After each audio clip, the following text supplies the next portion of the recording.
It was a day for flaneuring. Croissants at the La Fonda French pastry shop. Cathedral bells pealed the hours.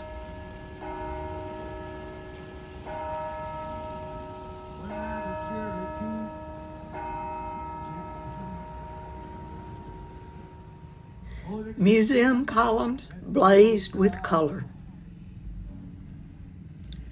Sunflowers reached for the sky.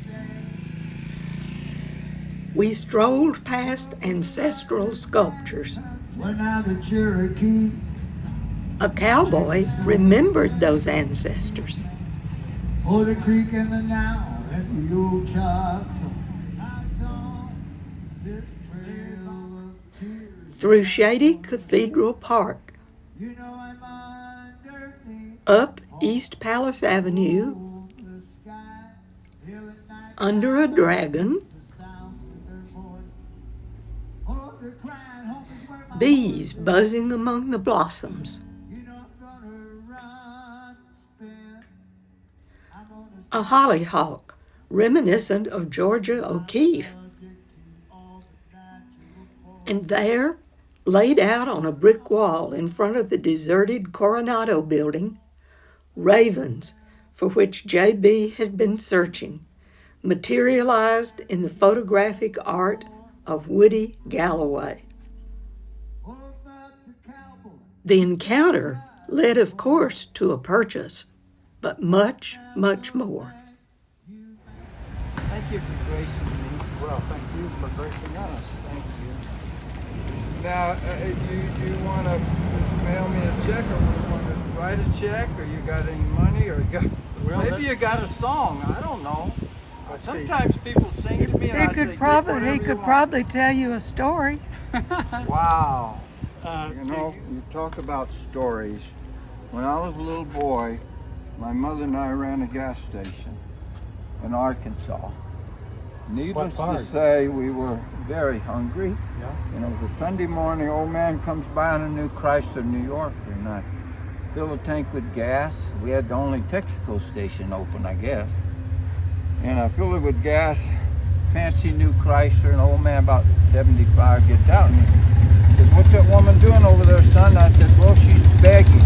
My brother, he had polio and quite a few surgeries, so he went in with my mom about 15 minutes.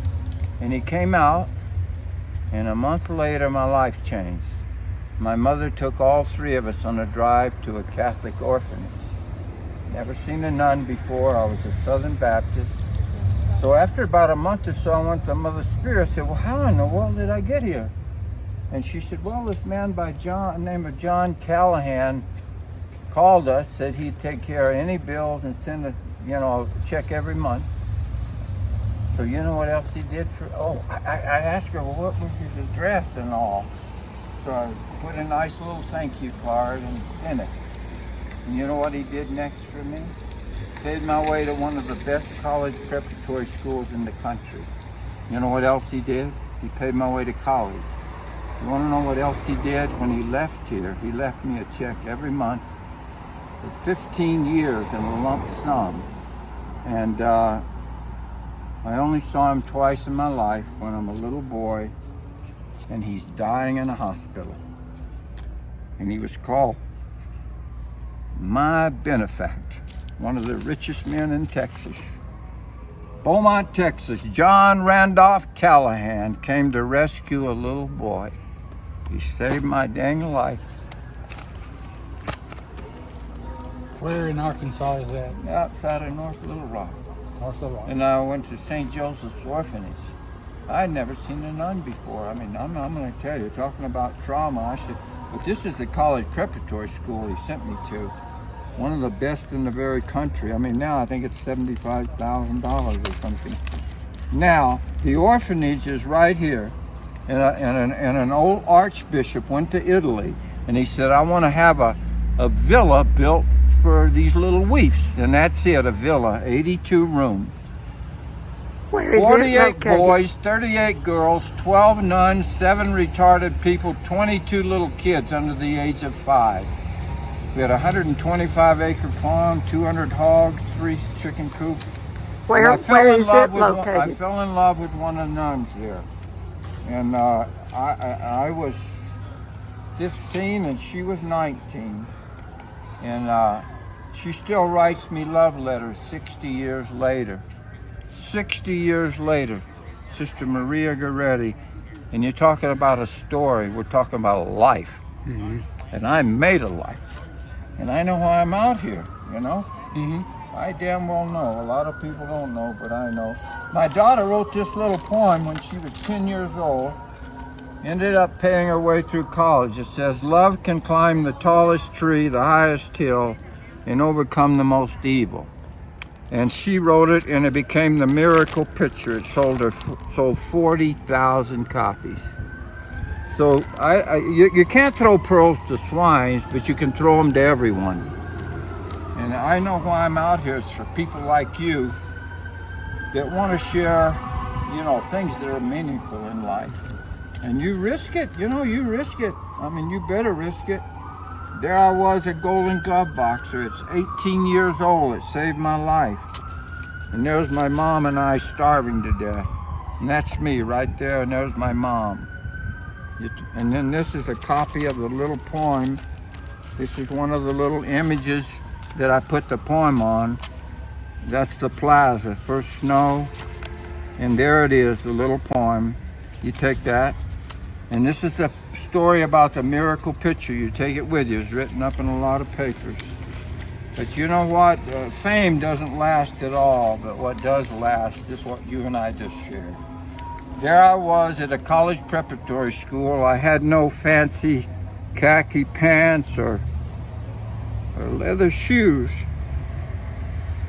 And I got made fun of a lot, but once I boxed, them sons of bitches stood up, you know, and knocked a few of them out. Yeah, and you know, when my mother left to take me to the orphanage, I wrote, I said, what I lost. I lost my mom, I lost my dad, my sister, my home, my friends, my church, my fishing rod, my Daisy BB gun.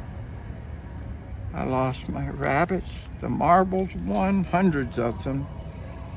You know, I lost my case whittling knife, the books of Huckleberry Friend, my Bible with my name on it. But you know what I didn't lose is my faith. You know? Mm-hmm. I didn't lose my faith. And there's the one that saved me, John Randolph Callahan. You know, my servant, my hope, my trust. Wow. Anyway, thank you. Thank you.